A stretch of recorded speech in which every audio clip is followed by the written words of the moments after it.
Hey, what's up everybody? Welcome to my channel, the best place for youth and parents to learn more about soft skills and education.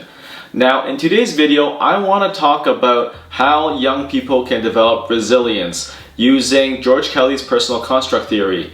Now, according to George Kelly, personal constructs are the ways people gather information, interpret it, and evaluate it, and as a result, develop what we call constructs. And he separates constructs into two types, right? Core constructs are those that are the most significant to you, and to an extent it pretty much forms your identity, right? And it defines who you are.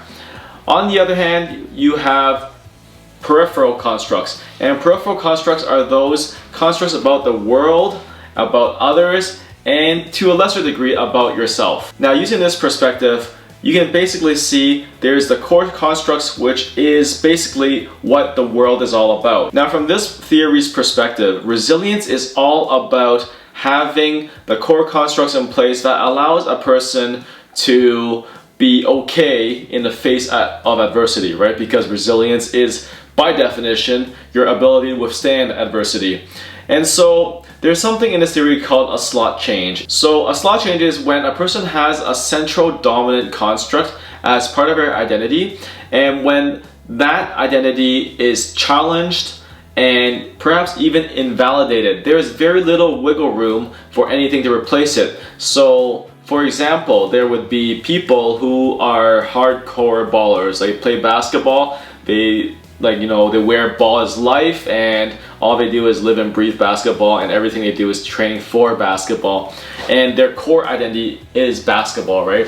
Now, not many of us in this world can make it to the NBA or make it to playing professional basketball, but there are a lot of people who have that as their core construct, and as a result, when this construct is invalidated, so for example, if you don't make the cut for the team, or if you don't make it to semi-pro level, then this whole identity is rattled, and resilience is the ability to bounce back from that. And so basically, the idea behind this core construct theory is to not have all your eggs in one basket.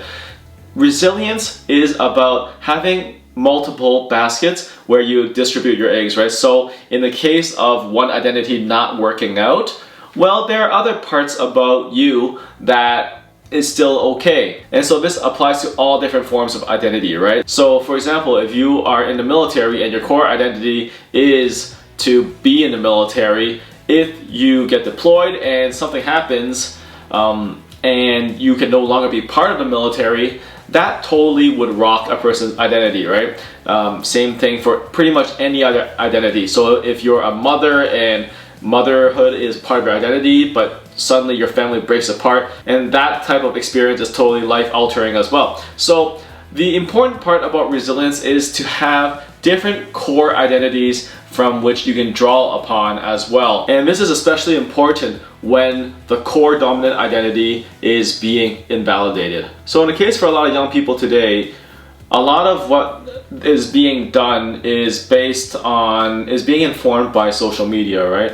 Especially if the young person is engaged in social media, and their identity is so embedded in, for example, Instagram likes or TikTok likes, and their core identity is based on the likes and follows that they get. And essentially what happens is, if you're not very good at something, or if something happens so that you can no longer use that medium, your whole identity becomes shook. So you have stories where you have social media influencers who lose their account and then they lose everything, right? And so these are devastating things because it has become such a dominant central construct within the individual. So having the ability to interpret different things differently becomes very important. And you can check out this video I have here where I talk about the importance of, for example, having language and being a cultural broker because of the different lenses that you can view the world in. And so today's video is really short, but I think it's a really good and essential idea that having multiple constructs for a person to draw upon for their identity and having additional lenses to view the world is really useful. And one way of doing that is by gaining a lot of soft skills to navigate the world, because the world is becoming an ever complex place. It's becoming increasingly diverse, and of course there's polarization of voices in real life and also in social media and pretty much everywhere. So having these soft skills to navigate life and to have resilience is becoming essential for pretty much everybody. And so if you like this video, click the like button, hit the subscribe and notification bell, and of course leave a comment below if you have any thoughts on this. Take care.